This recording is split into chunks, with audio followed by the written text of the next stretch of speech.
Hello, good morning everyone. We're the Workers' Party team from Sengkang. My name is Ru, this is Louis, Muhaimin and Jamus. And we're joined here with us today with our party leaders, Pritam and Sylvia. So as everyone has seen, the Sengkang team is very happy to welcome Muhaimin together with us this time round as the Workers' Party team for Sengkang GRC. So Muhaimin actually he's been walking the ground since 2019, and he's been with us, and he's actually stepped up to take on a more leadership role since 2023. So he's actually very familiar. And most of you will also be aware that Muhaimin has an engineering background. He's got a degree from NTU, and he's also had 10 years of experience working directly in the town council in a technical role. So we are very happy to have him with us, and we work very, very closely together with him. And it's really nice to have him with us here today. So I think the next thing I wanted to also cover that over the last 5 years, the Sengkang team, me, Louis, and Jamus have really truly understood what the multi-dimensional role, the multi-facets of being an MP, the role of being an MP is. So, I think first and foremost, we see ourselves as parliamentarians, so we are representatives of the people in Parliament, and for us, we take this role very seriously. I think there have been quite a few reports of how we've actually been one of the most active, the three of us together have been one of the most active parliamentarians in the last term of Parliament, the 14th term. So we've filed many questions, we've spoken up many times, the parliamentary work, and it has been something that's been very, very important for us. And we've pushed issues by filing motions, adjournment motions, and a whole variety of means through Parliament to make sure that the voices of Sengkang residents and of Singaporeans are heard in the legislative chamber. Of course, that moves me on to the second role of an MP, and that is of elected councillors. This is a bit of a unique, a truly Singaporean role, where we're also in charge of the municipal issues relating to the town council. And also, so for that, as everyone again probably is aware, Sengkang is a fairly new GRC. It's a new town. It was actually formed in the last general election. So when we won Sengkang GRC the last time, we had to take over from two separate town councils, and that involved quite a lot of harmonization because they were run by two different managing agents, and therefore it was a bit difficult at the beginning and challenging to actually bring the two teams together, bring the systems together to make sure that all at the same time trying to minimize any inconveniences to the residents. And of course, after that, the managing agent terms actually expired, and they were not willing to continue. So we called for an open tender, and unfortunately we were not able to find a managing agent to actually come forward to take over the managing of the whole of the Sengkang town. However, we actually made the decision to go to direct management, and this is I think this was something that we were very lucky to have the experience of our colleagues as well, Pritam and Sylvia and the rest of the junior Kang MPs. They were very helpful in giving us advice and support. And if you had any questions about transitioning to a different type of way of managing the town council, this was something that we also felt very, very lucky that we had the backing of our team behind us. So I think the town council then transitioned to direct management, and I think we harmonized everything again. And I think apart from the management aspect, the team has also worked very hard to listen to residents, to actually find out what they want in Sengkang. And I think some of you were actually at the launch of our Sengkang Town Council plan earlier this month, and that's where we highlighted some of the key projects for our Sengkang Town Plan. And I think the first one, of course, that everyone was very excited about was the sculpture park rejuvenation, and this was a fairly major project. And again, our plans and all that were actually published at the time when we launched the town plan. We also had a butterfly garden in Anchorvale, a dog run in Rivervale Shores, and also a rooftop hydroponics garden at Wongs. So these are the key highlights, but of course, that doesn't include all the daily maintenance issues and also the upgrading and various CIPC projects that we've actually kind of put forward. And I think in terms of managing the town council, our team has worked very, very hard, and we're very happy and very proud of our team because they have actually managed very good ratings. We've been consistently banded green across 3 out of the 4 different TCMR ratings that's issued by MND, and I think even from the arrears positions, we've actually managed to get ourselves into a green position. So again, we are very pleased and very grateful to the team and all the hard work for actually putting that together and making sure that the town council continues to serve residents. So I think I just wanted to close off that, we always hear about the parliamentary stuff and also the town council, aspects of it. But I think like for the three of us and Muhaimin as well, the glue that really holds everything together are the people. So I think, the people of Sengkang, our residents, the people that we actually meet every day when we go out, every day is a new day, every day we meet a new person. And I think to us, without the people, without putting our people right in the middle of our policy making, our parliamentary work, our town council work, I just feel that without that, nothing, you can have all the plans in the world, you can have all the policies in the world, but without putting them front and center of our plans, of our policies, of our work, I think this is a thing that, every morning when we wake up, this is a thing that really drives us. And, we've been really, really privileged and honored to be able to come together with this, with the team around us. There are so many volunteers, so many staff who actually stood together with us over the last 5 years. And so these are also our people that, who really help us to kind of like put everything together, put our best foot forward so that we can continue working for Singapore. Thank you. 好，好，那我就以华语简单的跟大家总结一下。那首先当然要正式的把Muhaimin介绍给大家。那其实Muhaimin自2019年就已经在我们的盛港团队了，只是他一直都是在幕后默默的为大家付出，所以现在呢，我们很高兴能够正式的把他介绍成我们的第4位盛港团队的成员。那刚才我的同事和听如所说的，有3大主要的那个要点要跟大家分享。当然，首先我们最主要的任务就是在国会上为我们的居民发声，做他们的代议士。所以我们非常关注身为议员的一个责任。所以大家也看得到，尤其是不管是早报还是那个 Straits Times 都有报道。其实，在上一届呢，我们盛港团队的议员其实是在国会上的发问最多的议员之一。所以我们非常认真的对待我们这个在国会上的这个角色。第二呢，关于市政理事会，因为当然在新加坡的那个处境，其实当选的议员也同时都是我们盛港市政会的Town Council。那我们在这方面也非常积极的努力，就是为了让我们的居民有一个更舒适的一个环境。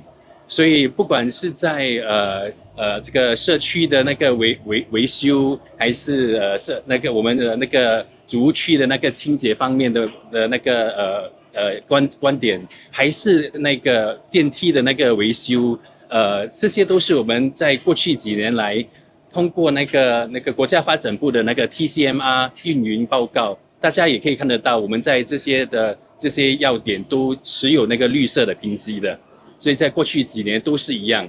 那另外呢，在治理方面，在 corporate governance 方面，其实我们的那个盛港市政会的那个财务报表也是同样的，都是有那个 unqualified opinion。同时间呢，在治理方面，在 governance 上面也是没有出现任何的那个疑点。所以这个是我们的团队非常非常的努力的在确保我们就是不管是做什么事情都是要做的以专业的那个方式去做。那第三呢，其实就我的同事所说的，不管是在国会上的角色还是市政会的那个角色呢，最重要的是我们都是要为我们的人民服务，为我们的选民服务。那要为他们服务的当然呢，最重要就是要聆听他们的心声，了解他们所面对的一些问题，了解他们的看法跟观点。所以在这方面呢，我们也通过各种平台，比如说是接见选民啊，还是我们的家访，还是我们社区的走访，还有最重要的就是我们也是有推出一项新的那个盛港对话会 Sengkang Conversations， 那也是另外一个平台，给我们的居民有一个直接和我们互动，还有直接跟他们自己的居民一起讨论分享一些他们自己的观点，好让我们能够在国会上扮演更好的一个角色，为他们成为他们的代议士。所以简单的总结就是这样子。那这次对垒的是那个蓝冰明啊，你们自己个人觉得其实竞争力会不会很强？是，也有的。So maybe I'll just answer that for everyone together. So the question, maybe you want to Sorry, I said that. I understand You can that. Yeah, summarize okay, to summarize. Okay. Yeah. So I think the question earlier was about the opponents that we're facing this time. I think as we mentioned earlier, the Sengkang team, our approach really is that we are going to focus very much on the work that we've been doing so far, to connecting with as many residents as possible, to share with them the work we've done and also the vision that we have for Singapore in the next 5 years. So through a variety of means, such as just direct engagements with residents, but also our rallies, our online content. So I think I would like to encourage residents to follow us if they want to know more about what we feel our vision for Singapore is. And I hope that this is something that everyone can get aligned with. Thank you. Sorry, Claire, have you participated? Yes. Ashton from Nostalgia. Yes. Congratulations on the nomination. Thank you. I just wanted to ask, how confident are you in feeling that they can see that this round Sengkang national life, especially in the context of the award? Okay, so basically, when it comes to comparing between me and Raisa, I feel that the rationale of Sengkang will not dwell too much on the past. So I hope that I can bring something to the team and also to work for Singapore and work for Sengkang. Boleh pula tidak nak bahas dengan YouTube tak? Okay, so pada saya, okay, untuk resident untuk penduduk Sengkang, diorang tidak akan menyimak balik pada team up, tapi diorang mungkin akan menilai saya daripada apa yang saya boleh buat.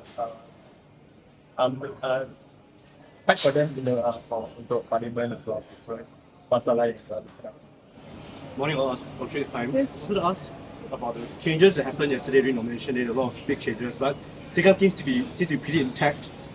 What will you comment about the strategy about this, and what do you feel about it? Okay, I was just Pritam to answer these questions. Can you repeat the question? All the changes, the lineup, the nomination day, but Sure. Sengkang team seems to be pretty intact. Sure. Would you be able to sort of contrast between the two strategies that you have? Well, I won't delve into it too deeply. I'll just be quite brief about it. I mean, Sengkang this is their first re-election, if you know what I mean. So certainly the considerations are different. I would have to say that this particular team has worked very well on the ground. They've been highly effective in Parliament. I think your newspaper reported how active they were in Parliament. They've also been very aggressive in seeking funding for improvements around the town. And one looks at the whole package, and ultimately, I think the key decision for us to make was this is a team that is defending its ground for the first time. So we wanted a team which had a longer history with the voters in Sengkang. Sorry to digress, but would you be able to comment about opposition parties being unhappy with your work on putting out of Marine Parade? I believe I covered this very briefly during the candidate introduction. I said, look, 3 or 4 corner fights is going to be the norm. I mean, just look at GRC. Opposition parties are having a 3-corner fight there. So this is going to be the norm in Singapore's political scene as far as I can tell. Mr. Singh, can I ask about your strategy for fielding candidates? I didn't catch your name earlier, sorry. Clara here. Clara, sorry. I wanted to ask about your strategy for fielding candidates, especially with the recent switches that we've seen. Yes. Well, as I mentioned again previously, you could tell that even the PAP didn't confirm its slate way until the end. So certainly we were quite clear what we wanted to do. The question was, of course, to manage our own candidates in the way that we wanted to. And there was actually nothing untoward about our planning. I mean, we put forward the best slate of candidates we can for Singapore. We want a more balanced political system. And this is the same point I made yesterday to some Marine Parade residents who I met. I acknowledged and validated their disappointment that we were not standing there. But after I explained it to them, after I shared with them the reality of boundaries being redrawn, the reality of our own calculations as a party as to what is a better strategy, I think they understood where I was coming from. Yes, yes. I think it can't be clearer than that. We are a small party, it's a fact. And we are a price taker. Just give me a second. Your decision to go into I didn't get your name. your decision to go into Japanese and what you think about the Well, as I said, I expected there to be 3-4 corner fights in this election campaign, but that shouldn't dissuade us from putting a value proposition forward to Singaporeans for a rational, responsible party in Parliament we believe we fit that bill, and we leave it to the voters in companies to make the decision. Again, I believe I answered it yesterday in my doorstop. We've been walking companies for some time, even prior to GE 2020. Wanted to feel the team there, but at that point, again, just don't have a good enough group of people who are prepared to step forward. We've got a strong slate today, and it was only natural or logical that we move into companies. I am very sure we will find out on the 3rd of May. Mr. Singh, addressing on the business side. Yes, that's. There's also speculation that yourself and Mr. William might actually move up for training. Yes. Even for the pundits, he said that Mr. Lau did engage. So that out of consideration, not in the end, without was that economic. I won't get into the details of that, but the decision was ultimately made as an election committee, as a party, that this would be the slate of candidates that we will put out for GE 2025. So, Ina from Tamil Marasu. I would like to ask from your party's manifesto, there's this particular section which talks about your impact on public policy. Yes. So, let it be, supporting the involuntarily unemployed. Yes. When the issue was raised, if Yes. I'm not wrong, the Yes. former Prime Minister, Mr. Lee, did come out with a measure to support it. So, let it be like whenever you're raising your voice, let it be on shared parental leave or anti-discrimination legislation. We understand, those queries have been answered in the form of acts or legislations. So, given in this context, yesterday there was this comment that you want a balanced party. Yes. Could you please shed some light on what you mean by balanced? Well, I think it's a numbers issue. Look at the numbers you have in Parliament today of the opposition parties, and look at the number you have of the ruling party. And personally, the Workers' Party believes at this stage in our evolution, at least 1/3 of the House should be in opposition hands. And the reason was actually crystallized, and many Singaporeans understood why that was important when the Constitution was amended in 2016 for the reserve presidency. There was a lot of unhappiness on the ground for a variety of reasons. And I think that is important for people to understand. When you want to change an important piece of legislation like the Constitution, you need that heft in Parliament to make your voice heard. And our proposition to voters has always been, it is in your self-interest that Parliament is balanced, so that the legislation, the laws have your imprimatur, have your mark. And people's feedback are seriously taken into account. I beg your pardon. I think my colleague Jamus Maybe I wanted can to add add just a in. little bit on this policy point. I think we take very seriously, as we explained, our role in formulating alternative policies. As Ru underscored earlier on, a lot of our policy suggestions ultimately bubble up from the bottom. So we're informed by feedback that we receive from our multiple house visits that all of us do on a regular basis. And of course, when we formulate a policy, we structure it and design it in the way that we think best aligns with both our party's philosophies as well as what would cater best to Singaporeans. Now, of course, the actual implementation of that may deviate, but I think if you look at it honestly and from a balanced point of view, you will come to the conclusion that the spirit of a lot of the ideas that we put forward ultimately do get taken up in some form or other. So we won't per se claim credit, but I think we leave Singaporeans to judge. And in the end, that's the most important thing. Whether they were proposed by us or by someone else, in the end, if the policy that comes to fruition is something that matters for Singaporeans, that benefits Singapore. And that's why we are there in Parliament. Sorry, one another question, a very light-hearted question. There's also another section which talks about the psychological fitness of your warriors. So what do you do to stay resilient and psychologically fit during this tough time? We have the appropriate person who takes a personal interest in this subject to answer it. No, so can I just repeat the question? Psychological fitness and resilience. How are you maintaining that during this tough time? Wow.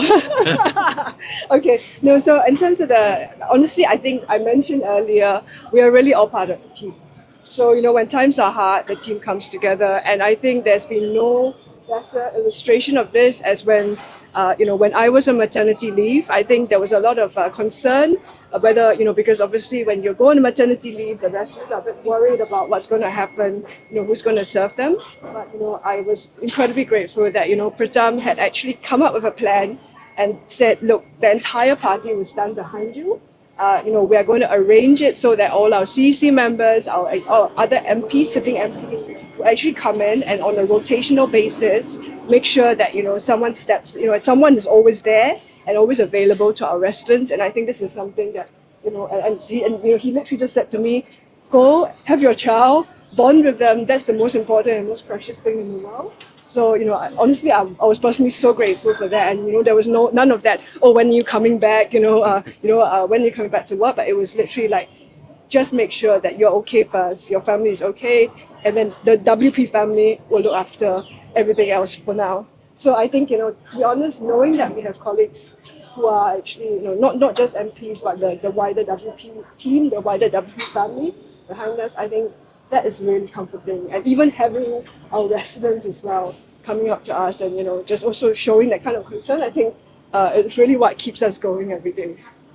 Mr. Daniel from Mothership.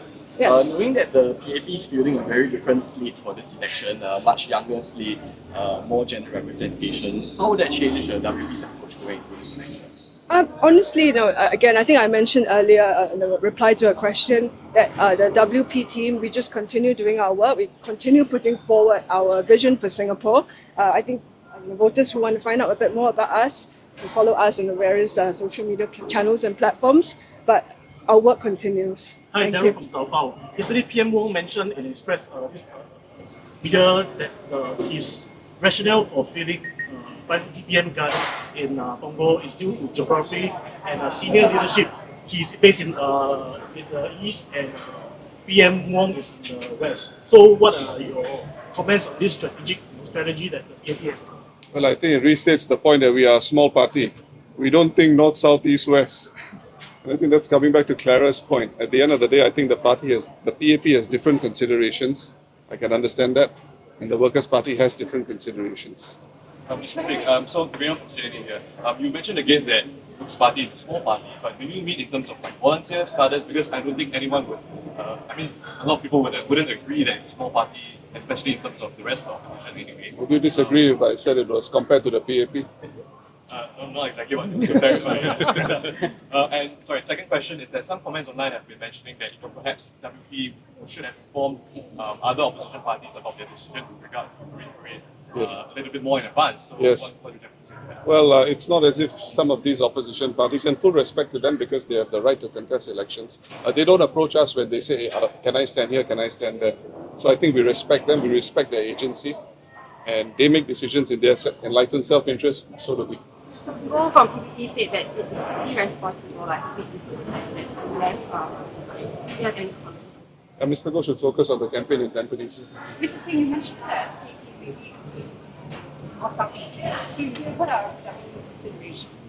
Well, consistent with being a small party, we're still focused very much in the east, so that would be an important consideration. So what do you think about chances between running in Punggol versus PM?